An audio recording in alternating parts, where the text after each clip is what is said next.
Hi, 7th graders. If you're watching this video, it's because you finished your do now and you're ready to start the lesson. We're just quickly on here, I'm going to go over the do now with you. So for number 1, you should have an answer of -5. Give yourself a check if you do. Number 2, -12 minus -6 becomes -12 plus 6 because these two negatives that you see my cursor next to, these two negatives become a plus. So -12 plus 6 is equal to -6. Give yourself a check if you've got that. -4 minus 7. I have -4, and I could rewrite this. I know subtracting a number is the same thing as adding a negative.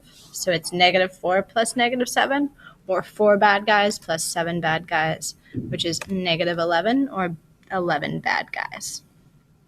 And the last one, these two negatives right next to each other again become a plus sign. So 8 minus -11 becomes 8 plus 11, which adds up to 19. So give yourself a check if you've got -5, -6, -11, and +19. The second one, is the table below proportional? Explain how you know. This table is not proportional, and you will see in this second one that I'm highlighting right here. The first one, 3 times 6 gives you 18. The second one should also be times 6, but 6 times 6 does not give you 26. It gives you 36. So no, the table above is not proportional because we are not multiplying by 6 each time. The table is not increasing at a proportional rate. You need to have this part in here. It is not increasing at a proportional rate. So if you don't have something about increasing at a proportional rate, please put it in there. If you have all of these things, give yourself a check. The next one, Adam says that there's a probability of 6/10 that the bus will arrive on time. Which of the following best describes this probability? Well, I know that if I had a number line, that right in the middle would go 0.5. Anything to the right of it would be likely. Anything to the left would be unlikely. And I know that 0.6 is probably going to fall like right here, which means it's a little bit more than equally likely, so it should be D, somewhat likely. Give yourself a check if you had D. And the last one, Tina is spinning the spinner below. If she spins it 1 time, what's the probability she lands on 2?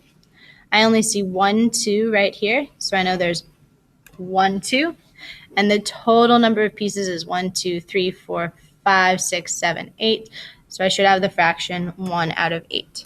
She has a 1/8 probability of getting a 2. If you have any questions when I pull you, this would be perfect to ask about questions on your do now. So if you have a question and you still want an explanation on one, please write your question at the bottom. When you're finished, press play again, and I'll lead you into part of the lesson. So you will see that at your top of your paper, you have your notes. It's not showing up on here, so I will type them in. Oops, if I can do it. So at the top, it says, today we will be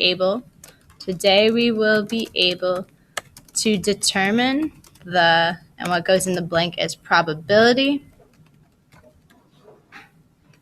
of an event with outcomes that are not, and what goes in the next blank is equally likely. So up where it says what we're going to be able to do today we'll be able to determine the probability of an event with outcomes that are not equally likely. So let's jump into example 1. What is the probability that a randomly chosen cell is white? So you will see at my cursor, each of these boxes is a cell. We want to know the probability that it's a white one. So first we need to figure out how many total cells are there.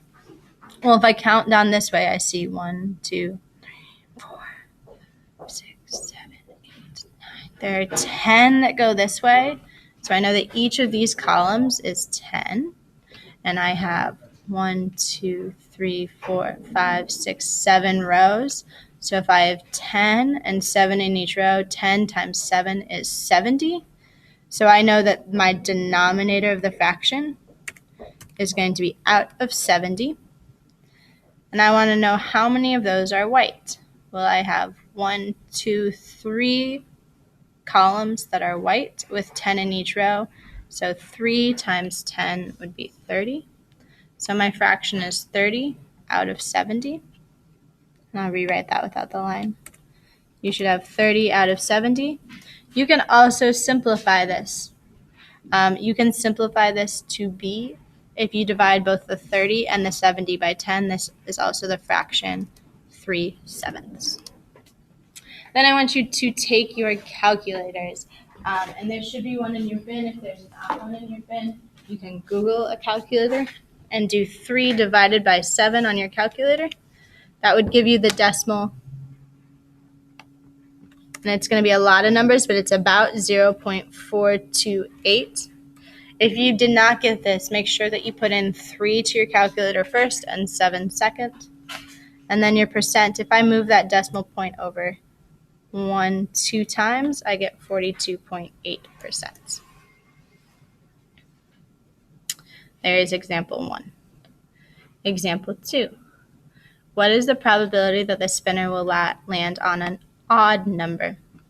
So I want to look at my spinner and where are my odd numbers? I see 1 is an odd number, so I would circle 1.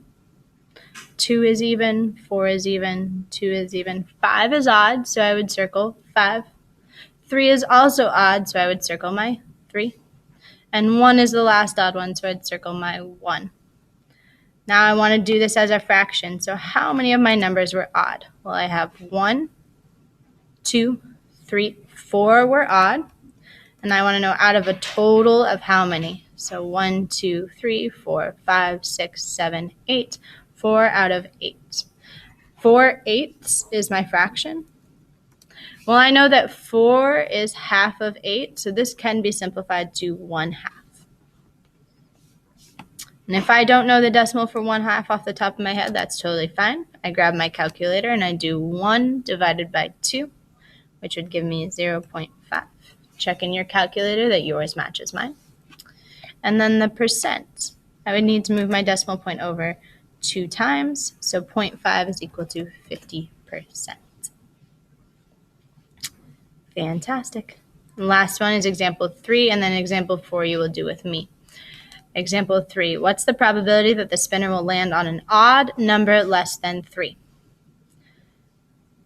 So I need to look at, first of all, what are my odd numbers? I see a 1, and 1 is less than 3, so that is included. 2 is not an odd number. 4 is not an odd number. 2 is not an odd number. 5 is an odd number. Is it less than 3? No, it's not, so that's not included. 3 is also an odd number. Is that less than 3? No, it's equal to 3, so that's also not included. And I have a 1, that's an odd number, and it's less than 3, so I will circle that as well. And 2 is an even number, so it's not included. So now for our fraction, we need to count up how many odd numbers do we see. Oops, sorry. How many odd numbers do we see that are less than the number 3? Well, we circled just this one and this one, so both those ones. So I have 2 numbers. Oops, let's see if this would stop doing that. 2 numbers out of a total of, let's see if I can get that to stop. 2 out of a total of 1, 2, 3, 4, 5, 6, 7, 8. 2 out of 8. Whew. Your fraction is 2 out of 8, which could also simplify to 1 out of 4. And you'll see that. I don't know why it keeps doing that. Apologize for it. I want you to find it as a decimal and a percent with your calculator that's either in front of you or that you Googled the calculator. You pause here. If you want to watch any example again, please go back into the video and watch it again. Do not start solving problem number 4 or example 4. But if you finish and it's not time yet for you to come up with me, please go ahead to the next page and start doing the next problems. Numbers 1, 2, and 3 on the next page you can practice. Good luck.